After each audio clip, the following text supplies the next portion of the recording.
विराट अजून खेळेल, मात्र रोहित शर्मा, रवी शास्त्री असं का म्हणाले?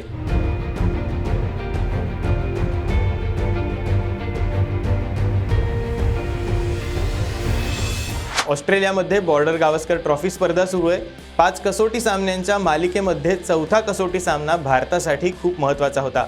मालिकेत आघाडी घेण्यासोबतच जागतिक कसोटी चॅम्पियनशिप स्पर्धेसाठी पात्र ठरण्यासाठी हा सामना जिंकणं अत्यंत गरजेचं होतं। मेलबर्नमध्ये खेळण्यात आलेल्या या सामन्यात भारतीय संघाचा दारुण पराभव झालाय। या पराभवानंतर सगळ्यात जास्त टीका होते ती रोहित शर्मा आणि विराट कोहली यांच्यावर। माजी क्रिकेटपटू आणि समालोचक रवी शास्त्री यांना मार्क निकोलस या समालोचकानं एक थेट प्रश्न विचारला। प्रश्न होता की रोहित आणि विराटनं आता निवृत्ती स्वीकारावी का?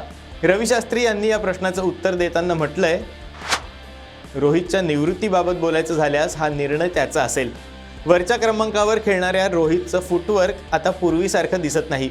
अनेकदा बॉल त्याला हुकवतोय, त्यामुळे याबाबतचा म्हणजेच निवृत्तीचा निर्णय हा या सिरीजच्या शेवटी त्याला घ्यायचा आहे। रवी शास्त्री यांनी विराट कोहलीबाबत मात्र वेगळं वक्तव्य केलंय। त्यांनी म्हटलंय की विराट अजून खेळेल, ज्या पद्धतीने तो आज बाद झाला ते सोडून द्या, मात्र मला वाटतं तो अजूनही 3 ते 4 वर्ष खेळेल। तुम्हाला आठवत असेल तर या सिरीजमध्ये भारताचा फिरकीपटू आणि अनेकदा संकटात असताना बॅटनंही संघाला विजय मिळवून देणाऱ्या रविचंद्र अश्विननं निवृत्ती स्वीकारली होती। त्याने हा निर्णय तडकाफडकी घेतला होता। अश्विननं हा निर्णय घेतला तेव्हा त्याची कामगिरी फारच निराशाजनक नव्हती, मात्र रोहितबाबत किमान या सिरीजबाबत असं म्हणता येणार नाही। रोहितनं या सिरीजमध्ये मिळून फक्त 31 धावा केल्या आहेत। या सिरीजमधील त्याची सर्वोच्च धावसंख्या ही 10 आहे। 5 डावांमध्ये रोहितनं फलंदाजी केली असून त्यानं 3, 6, 10, 3 आणि 9 अशा धावा केल्या आहेत। रोहितनं 5 डावांमध्ये मिळून 31 धावा केल्या आहेत। या सिरीजमधील रोहितची सर्वोच्च धावसंख्या 10 आहे। रोहितनं या मालिकेत 3, 6, 10, 3 आणि 9 अशा धावा केल्या आहेत। विराटनं रोहितच्या तुलनेत समाधानकारक कामगिरी केली असली तरीही ती निराशाजनकच आहे। विराटनं या सिरीजमध्ये एक शतक झळकावलंय। पर्थ टेस्टमध्ये दुसऱ्या डावात त्यानं शतक झळकावलंय।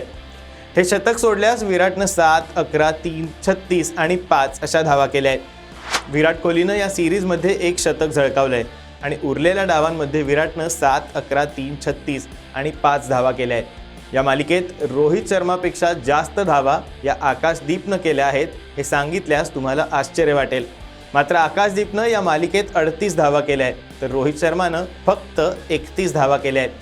बॉर्डर गावस्कर ट्रॉफीतील भारतीय फलंदाजांच्या एकूण धावा पाहूयात। यशस्वी जयस्वाल 359 धावा, नितीश कुमार रेड्डी 294 धावा, के राहुल 259 धावा, विराट कोहली 167 धावा, ऋषभ पंत 154, रवींद्र जडेजा 96, वॉशिंग्टन सुंदर 88, शुभमन गिल 60 धावा, तर आकाशदीप 38 धावा आणि रोहित शर्माच्या 31 धावा। रोहित शर्मानं 2024 या वर्षात 14 कसोटी सामने खेळले असून त्यानं 25 डावात फलंदाजी केली आहे। यात त्यानं 610 धावा केल्या आहेत। त्यात त्याच्या नावावर फक्त 2 शतकं आणि 2 अर्धशतकं आहेत। रोहित शर्मा फलंदाजीसोबतच टीमचं नेतृत्वही करतोय। रोहित शर्माची मॅजिक संपत चालल्याचं असंख्य क्रिकेट रसिकांना वाटत असून हे आकडे पाहिल्यास रवी शास्त्री यांनाही हेच वाटलं असावं, ज्यामुळे त्यांनी विराट कोहली अजूनही खेळेल, मात्र रोहित शर्माला आता त्याचा निर्णय घ्यावा लागेल असं त्यांनी आडून सुचवण्यास सुरुवात केली आहे। रोहित शर्माबाबत तुम्हाला काय वाटतंय? त्याने रिटायर व्हावं का? आम्हाला तुमची प्रतिक्रिया कमेंट बॉक्समध्ये नक्की कळवा। व्हिडिओ नक्की शेअर करा आणि आम्हाला सोशल मीडिया प्लॅटफॉर्म्सवर फॉलो आणि सबस्क्राईब करायला विसरू नका।